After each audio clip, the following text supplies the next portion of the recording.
Narcissists suck the life out of you. I think the reason they do this is because if they can significantly weaken you, it's easier to control you.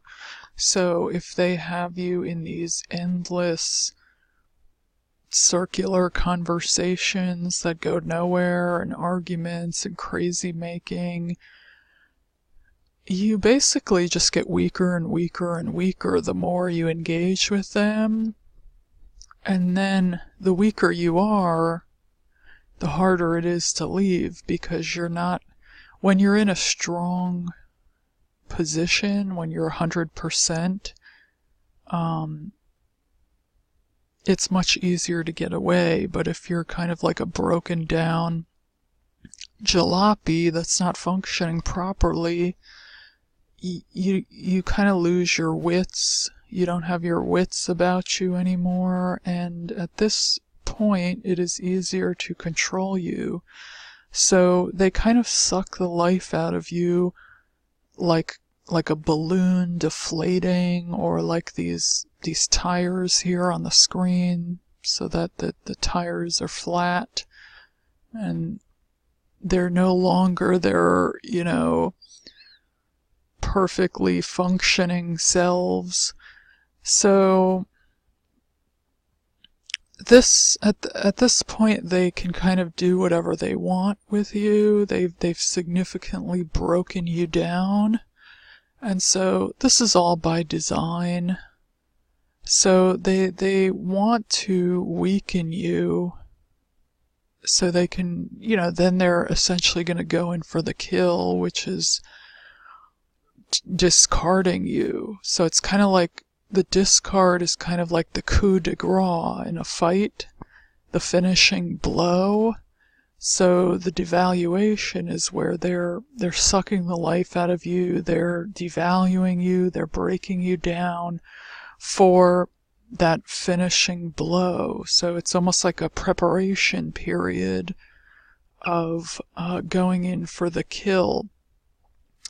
Because if you notice, like if you watch boxing fights, for instance, sometimes the fighter will let the fight go into the second half of the fight, because at that point they've landed a lot of body shots.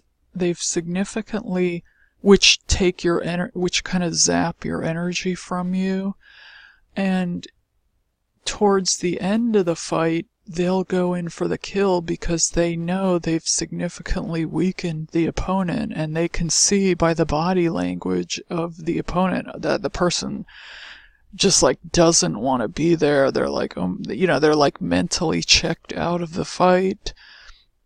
And at that point, they go in for the coup de grace, finishing blow punch, knockout punch, to win the fight. And so the narcissist is preparing you and significantly weakening you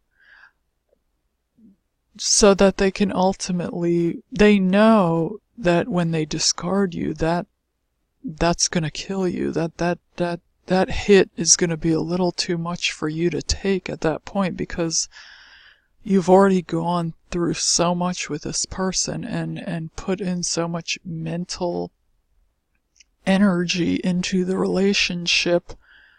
You've kind of like cut everyone else off and went full on in, like just dive in head first, just go in 100%. And so at this point they know that they can kill you. They know that they've got you wrapped around their finger, and that you're pretty much at their beck and call. You're pretty much will do anything. You chances are may have tried to do things to make the relationship work. They've got you trained. They've got you walking on eggshells because they know that you're doing whatever you can to try to please them.